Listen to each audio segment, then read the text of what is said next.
નમસ્કાર વિદ્યાર્થી મિત્ર, કક્ષા 9 English medium and Gujarati medium subject है शब्द संरचना। भाषा में एक शब्द से दूसरे शब्द बनाने की प्रक्रिया को शब्द संरचना कहा जाता है। भाषा में एक शब्द से दूसरा शब्द बनाने की प्रक्रिया को शब्द संरचना कहा जाता है। शब्द संरचना में मूल शब्दों में कुछ शब्दांश या शब्दों को जोड़कर नए शब्द बनाए जाते हैं। हिंदी में शब्द संरचना की प्रक्रिया 3 प्रकार से होती है। देखो, कोई शब्द बनाने के लिए मूल शब्दों में कुछ शब्द है वो जोड़े जाते हैं और नए शब्द बनाए जाते हैं। हिंदी में ऐसे शब्दों जोड़ने की प्रक्रिया के 3 प्रकार हैं: उपसर्ग, प्रत्यय और समास अथवा संधि। इन 3 प्रकार से शब्द संरचना होती है। हम यहाँ उपसर्ग और प्रत्यय की सहायता से शब्द संरचना की जानकारी प्राप्त करेंगे। पहले हम देखते हैं उपसर्ग द्वारा शब्द संरचना। वे शब्दांश को उपसर्ग द्वारा कैसे शब्द संरचना होती है, तो वे शब्दांश को किसी शब्द के पहले जुड़कर नए शब्द का निर्माण करते हैं। ऐसे शब्दांश से जो शब्द है उस शब्द के आगे पहले जुड़कर नए शब्दों का निर्माण करते हैं और उसके अर्थ में विशेषता या परिवर्तन कर देते हैं, वह उपसर्ग कहलाते हैं। देखो यहाँ पर क्या कहा गया है, मूल शब्द है, उस शब्द के आगे उपसर्ग जोड़ा जाता है जिससे उसके अर्थ में विशेषता आती है या उसके अर्थ में परिवर्तन कर देते हैं। ऐसे जो शब्द होते हैं वो उपसर्ग कहलाते हैं। जैसे है देश। देश ये एक शब्द है, अच्छे से समझना। देश है प्लस इसमें लगा हुआ उप है, वो उपसर्ग है।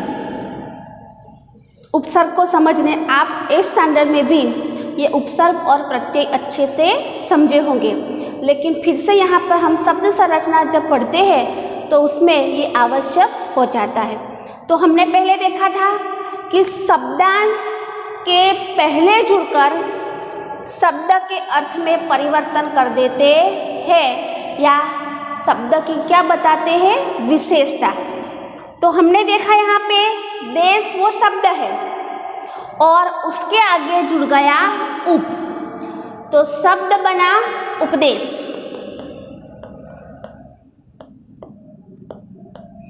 शब्द बना उपदेश। वैसे ही दूसरा शब्द है देश। देखो, देश ही शब्द है, दूसरा शब्द भी क्या है, देश, लेकिन इसके आगे जो उपसर्ग जुड़ा है वो है स्व और शब्द बना स्वदेश। आ गई शब्द में विशेषता। देश है लेकिन किसका देश है, स्वदेश यानी अपना देश है। या तो उपसर्ग जुड़ने से शब्द की विशेषता बताते हैं या फिर उस शब्द में परिवर्तन कर देते हैं। यहाँ पे देखो देश है लेकिन उपदेश बना शब्द, उपसर्ग जुड़ने से शब्द बना उपदेश। तो वैसे ही तीसरा शब्द है वो है देश।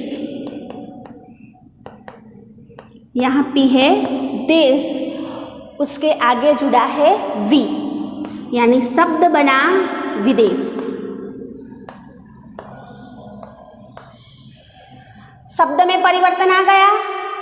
विदेश, यहाँ पे स्वदेश यानी अपना देश, विदेश यानी और कोई देश, और उपदेश यानी कोई बोध पाठ। तो ऐसे शब्द है। उपयुक्त उदाहरण में हमने देखा देश के पूर्वे उपसर्ग जुड़ने से शब्द बना उपदेश और वी उपसर्ग जुड़ने से शब्द बना विदेश। यहाँ उप, स्व और वी ये सब क्या है? उपसर्ग है। अब उपसर्ग की है 3 विशेषताएं। उपसर्ग की 3 विशेषताएं हैं। पहली है कि शब्द के अर्थ में नई विशेषता लाना। उपसर्ग के 3 विशेषता होती है। एक है शब्द के अर्थ में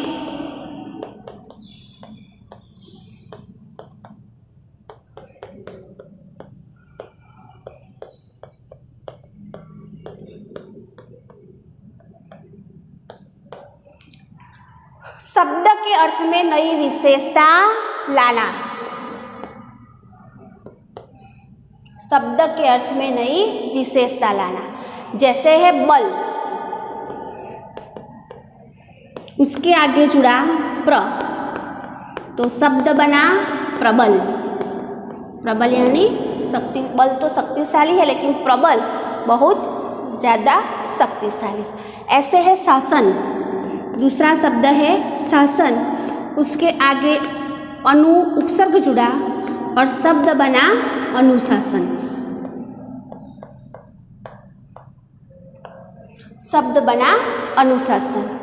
पहले हमने देखा कि पहली विशेषता है शब्द के अर्थ में नई विशेषता लाना। दूसरा शब्द है शब्द के अर्थ को उलट देना। शब्द के अर्थ को उलट देना। एग्जाम्पल है जैसे है धर्म, जैसे है धर्म तो धर्म है तो उसके आगे उपसर्ग जुड़ा अ और शब्द बना अधर्म। देखो धर्म यानी जो धर्ममय होता है, अधर्म जो धार्मिक नहीं होता वो। तो यहाँ हमने देखा कि जो शब्द है उस शब्द के अर्थ को ही उलट देता है। दूसरा ऐसा ही शब्द हम देखेंगे मान। दूसरा शब्द है मान। अब ये मान है,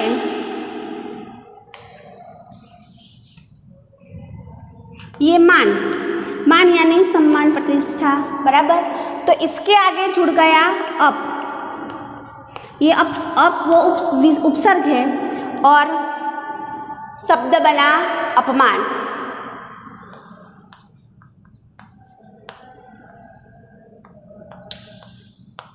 देखा आपने अधर्म, अपमान। तो ऐसे भी शब्दांश के आगे जुड़ने से मूल शब्द जो है उस मूल शब्द के अर्थ को ही उलट देता है। बाद में उसकी तीसरी विशेषता है कि शब्द के अर्थ में कोई खास परिवर्तन न करके मूलार्थ के इर्द गिर्द ही अर्थ प्रदान करना। यानी उसका मूल अर्थ में कोई परिवर्तन नहीं करता, लेकिन जो उसका मूल शब्द होता है अर्थ उसके उसके आसपास ही उसका शब्द बना रहता है। जैसे है विशुद्ध, शुद्ध शब्द है, शुद्ध शब्द है और वी उस पे लगा हुआ उपसर्ग और शब्द बना विशुद्ध। वैसे है भ्रमण, भ्रमण यानी घूमना और परि लगाया गया है उपसर्ग तो शब्द बना परिभ्रमण।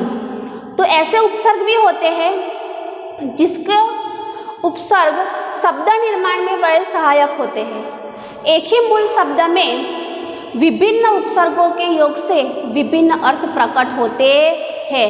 देखो शब्द मूल एक ही है,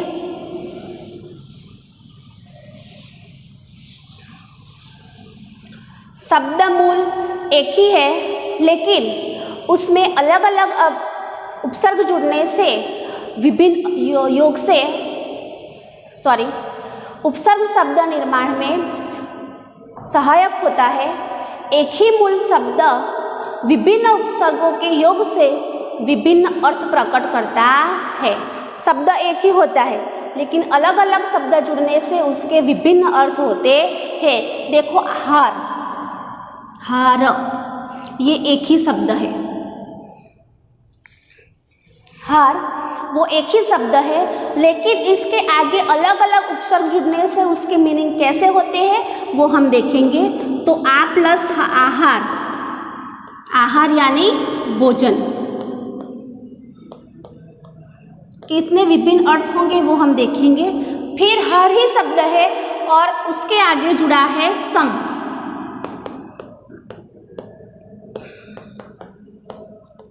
शब्द बना संहार यानी विनाश, नाश करना। तीसरा शब्द वही हार है और उसके साथ जुड़ा हुआ है उप, उप जुड़ा हुआ है। शब्द बना उपहार, उपहार यानी किसी को हम भेंट सौगात देते हैं वो। बाद में है उत, उत उपसर्ग है, हार शब्द है और शब्द बना उद्धार, उद्धार यानी मोक्ष अथवा मुक्ति, मोक्ष अथवा मुक्ति। इसके बाद है विहार, वी प्लस हार, शब्द बना विहार, विहार यानी घूमना फिरना और मनोरंजन अत्र तत्र।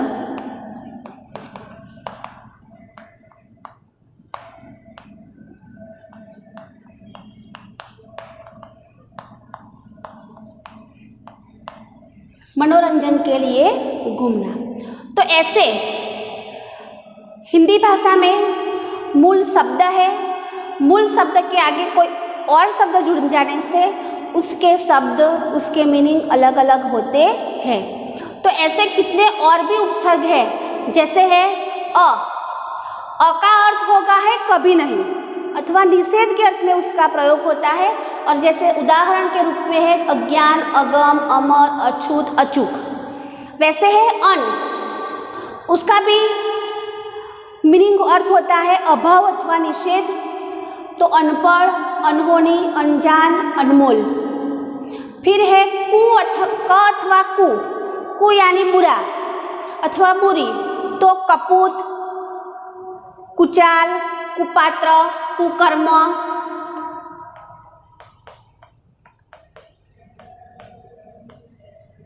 ऐसे शब्द बनते हैं। फिर है नी का अर्थ भी कैसा होता है अभाव अथवा नहीं के रूप में। शब्द बनता निकम्मा, निडर, निठल्ला, निहत्था। पर है पराया, दूसरा अथवा दूसरी पीढ़ी का। तो शब्द बने परदेश, परलोक, परदादा, परपोता। फिर है सहित उसके साथ अच्छा। तो सपूत, सपरिवार, सुविचार, सकाम। अध तो आधा का अर्थ होगा अधपका, अधमरा, अधजला, अधखिला। फिर है दू यानी बुरा अथवा दो गुना। शब्द बने दुखद, दुबला, दुगुना। फिर है बिना अथवा निषेध। शब्द बनते हैं बिन बात, बिन ब्याह, बिन मांग है और बिन कहे। फिर है भर, पूरा अथवा ठीक उसके मीनिंग होते हैं भरपूर, भरमार, भरपेट, भरचक। फिर है चौ का अर्थ होता है चार। चौराहा, चौमासा, चौकोर, चौपाई। फिर न का अभाव के रूप में होता है नपुता अथवा नपुती। हीन अथवा निषेध के रूप में उसका प्रयोग किया जाता है अवगुण, अवडर, अवगत। बराबर। तो ये सब उपसर्ग के उदाहरण थे। इसके बाद है प्रत्यय। तो प्रत्यय किसे कहा जाता है? ऐसे शब्दांश जो शब्द के अंत में जुड़कर नए शब्द का निर्माण करते हैं वह प्रत्यय कहलाते हैं। जैसे चल वो एक शब्द है। देखो उपसर्ग में हमने क्या देखा था कि शब्द के पहले जुड़कर नए शब्द का निर्माण करते हैं। यहाँ पर हमें देखना है कि शब्द के बाद में, शब्द के अंत में जुड़कर नए शब्द का निर्माण करते हैं। जैसे है चल शब्द है, ता प्रत्यय है और उससे बनता है शब्द चलता। खा है शब्द, ता प्रत्यय है तो खाता। फिर है सुन प्लस कर, सुनकर। बाद में है पढ़ प्लस आई, पढ़ाई। खेल प्लस ओना, खिलौना।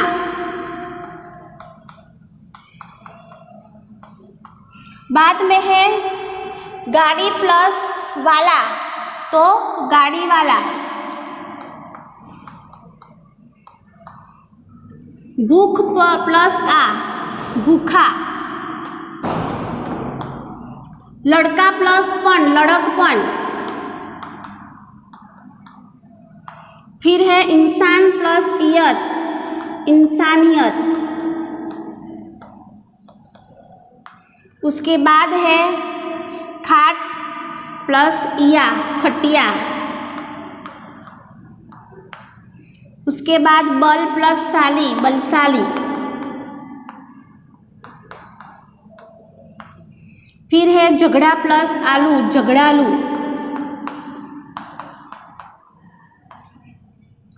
बाबू प्लस आइन, बबुआइन।